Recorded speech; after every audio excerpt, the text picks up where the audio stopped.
Ito, nagsalita na po si Vice President Sara Duterte tungkol sa pag-resign ni Romualdez bilang isang House Speaker. Ito, yung banat niya. Pero si Tamba sabi, wala akong kasalanan.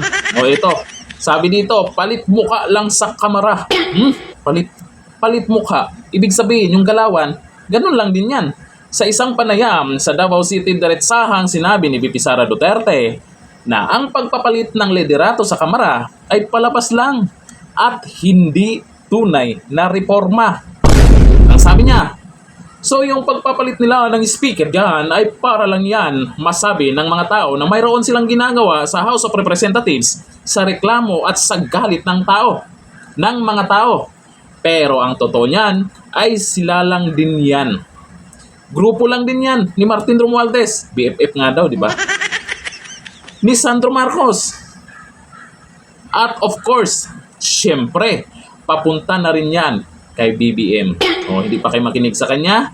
Diba nung una na sinabi niyang may hawak ng budget si Saldico, si Tamba? O diba, ngayon, lumilinaw na. O eto, may sinasabi na naman si VP Sara. Eto, dagdag pa ni VP Sara. Ang mga plano para sa 2026 budget ay sila-sila rin ang nag-usap at nagdesisyon.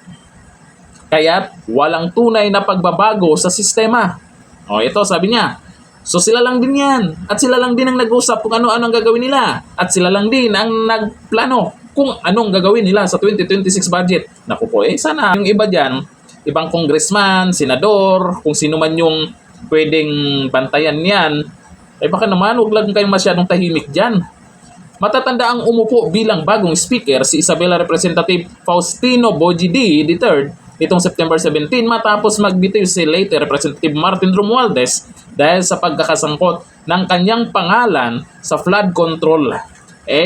Ang sabi, wala daw siyang kasalanan. Wala daw siyang kasalanan, sabi ni Tamba. Bakit nag-resign siya? Ang sabi niya dito, madawit sa umanong malawakang anomalya sa national budget at flood control projects, napilitang bumaba si late Representative Martin Romualdez bilang speaker ng Kamara. Ito ang sabi niya, let me be clear, wala akong kasalanan at wala akong itinatago. Ang tanging layunin ko ay maglingkod at magpabuti ng buhay ng bawat pamilyang Pilipino. Ayon kay dating speaker Martin Romualdez. Naniniwala ba kayo sa pinagyayaw-yaw niya? Pero nung mga nag-comment dyan, ito ang sabi nila. Sabi ni Edimar Pepito, istoryahe, may buhaya bang aamin? Sabi nila yan ha. Sabi ni Kay Garcia, talaga ba? Shing. Loko tong mga to. Sabi ni Kay Garcia yan ha. Sabi ni Jean Frances Camari, magkapatid talaga ang sinungaling at magnanakaw. Sino yon? Sino yung sinungaling? Sino yung magnanakaw? Magkapatid pala. Ngayon ko lang alam yan ha. Sabi ni Allof, ano yung mga video na namunmud ka ng pera? Ito ba? Kayo po, 3,000 kayong beneficiaryo. Makapanggap kayo ng 5,000 pesos cash! At 5 kilong bugas! Ang galing, di ba? Maraming nabigyan dyan, tuwang-tuwa pa sila. Pero ngayon, baka yung mga nabigyan dyan, nagrereklamo na rin ngayon. Baka kasama na rin sa nagsisigaw dyan ngayon na dapat ay palitan na, mag-resign na. Pero ito, nag-resign naman na. Nag-resign naman na. Pero sa mga taga-suporta niya, bayani siya. Matapos mag-resign siya. At eto nga ang sinabi ni VP Sara na sila-sila lang din yan. Mananahimik na lang ba ang taong bayan? Okay na ba?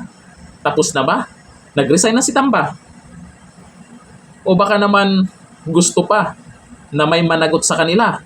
Sino ang dapat managot dyan? At sino pa ang gusto nyong mag-resign dyan? Comment tayo. Hanggang dito na lang. Thank you. Bye-bye.